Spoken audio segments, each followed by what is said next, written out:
गुरुजी, हमारी बालकनी में बहुत कबूतर आते हैं तो मैं उनको चावल डालती थी, बट सब मना कर देते हैं तो मैंने बाजरा डालने शुरू कर दिया है। लेकिन वो इतनी अच्छी तरह से बाजरा नहीं खाते हैं और सब गिरा देते हैं। फिर उसे झाड़ू से मुझे इकट्ठा करना पड़ता है।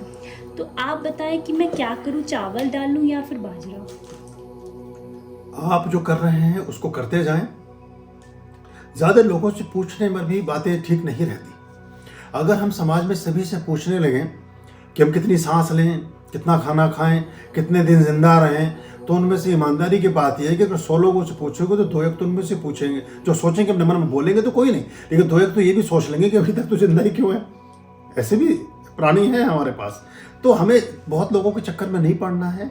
आपने चावल डाला पक्षी को, उसने खा लिया, बात पूरी हो गई। अब ज्यादा संशय में पड़े ही नहीं। और जो ज्ञान देने वाले हैं ये कुछ करते नहीं हैं। जो आपको रत्नों का ज्ञान देंगे उनके हाथ में कोई अंगूठी नहीं मिलेगी। जो पूजा पाठ का ज्ञान देंगे वो कभी किसी मंदिर नहीं जाते।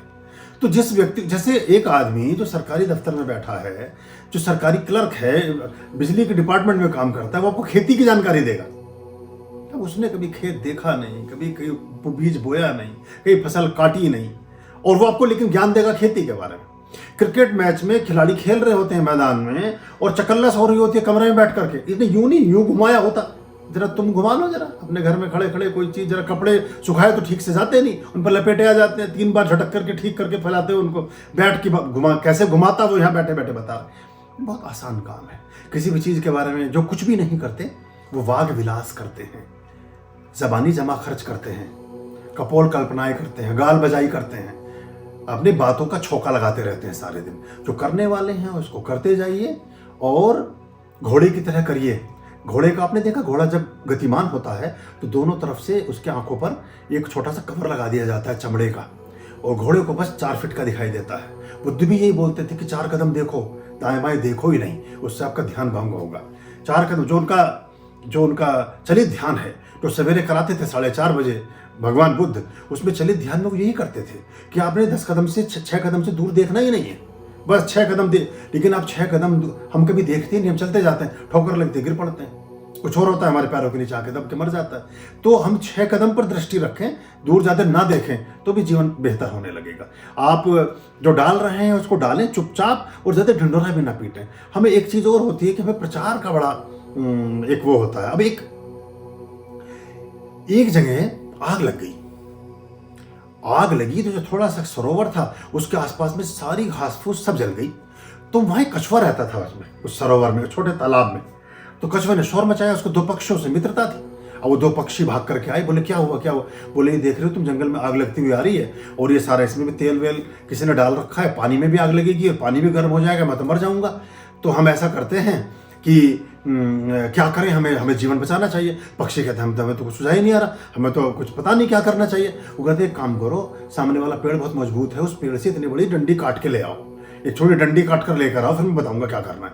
2 पक्षी दोनों भागे भागे गए, दोस्त के जीवन का प्रश्न था, उसका जीवन बचाना था। तो उन्होंने डंडी काटी, दोनों पक्षियों ने अपनी नुकीली चोंच से वो डंडी लेकर के आए कछुए के पास। बोले कछुए भैया ये डंडी, बोले तुम ऐसा करो, दोनों से चोंच में पकड़ो और मैं बीच में से मुंह में दबाता हूँ और हम उड़ते हैं, तो मुझे उड़ा करके लेके चलो, मुझे जाकर दूसरे किसी सरोवर में छोड़ देना। बोले ये तो आसान बात है, हम दूसरे गांव में दूसरा तालाब है, वहां तुम्हें छोड़ देंगे, ठीक है। अब वो उड़ के जब जा रहे थे तो बीच में रास्ते में 2-4 पक्षियों ने उड़ देखा। उन्होंने कहा वाह कितने बुद्धिमान पक्षी हैं, कितने इंटेलिजेंट पक्षी हैं, अपने मित्र की रक्षा के लिए देखो क्या इन्होंने इजाद किया। अब ये कछुआ जो है श्रेय और प्रेय से बच नहीं पाया। कछुए ने मुंह खोला कि इन्होंने नहीं, ये आइडिया मेरा था। ये पक्षियों का आइडिया नहीं था, ये आइडिया मेरा था। आइडिया हो गया पूरा, खोपड़ी जाके लगी जमीन में, राम नाम सत्य है। तो ऐसा ही होता। तो बहुत बार हम अपने कर्तव्यों को पूरा ना कर पाने से बीच में बोल पड़ते कि आइडिया तो हमारा था। कुछ नहीं करना, चुपचाप अपना डंडी मुंह में दबाओ और उड़ते रहो बिना बोले। तो वहां उस सरोवर में जाके तैरोगे जहां जीवन दान है। अभयाम भज रे चित संततम